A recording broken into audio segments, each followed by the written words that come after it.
এই বাঘটি একদিন সুন্দরবনে আসে পিকনিক করার জন্য। সুন্দরবনে পৌঁছে বাঘটি তাড়াতাড়ি করে তার ব্যাগের ভিতর দিয়ে খাবার বের করে একটি গাছের গুঁড়ির উপরে রেখে দেয় এবং মাটিতে বিছানা করে শুয়ে পড়ে। বাঘটি ভাবে সে সকালবেলা ঘুম থেকে উঠে খাবারগুলো খেয়ে শিকার করতে বের হবে। এটা ভেবেই সে ঘুমিয়ে পড়ে। বাঘটি ছিল গভীর ঘুমে। তখন ঠিক মাঝরাত। ঘুমের মধ্যে বাঘটি হাঁটতে শুরু করে। গুটি গুটি পায়ে হাঁটতে হাঁটতে সে খাবারগুলোর কাছে আসে এবং ঢাকনা আলোক করে খাবারটি খেয়ে ফেলে।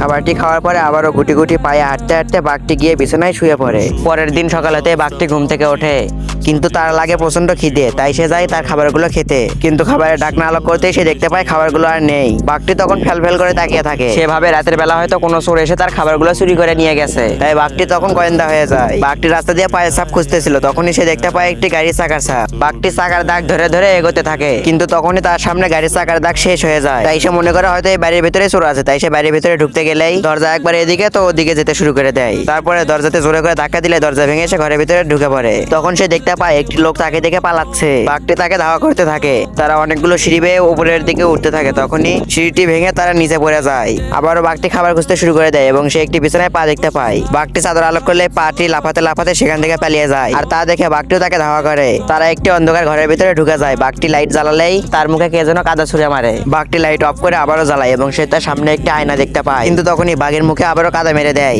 তখন বাঘটি আবারও খুঁজতেছিল, হঠাৎ সে একটি বলের ভিতরে বন্দী হয়ে যায়। বাঘটি তার ভিতর থেকে বেরিয়ে যেখানেই যায় বলটিও তার পেছন পেছন সেখানেই যায়। তারপরে বাঘটি বুদ্ধি করে বলটি তুলে খেলতে শুরু করে দেয়, কিন্তু বলটিতে একটি গুঁতো মারলে বলটি ব্লাস্ট হয়ে যায়।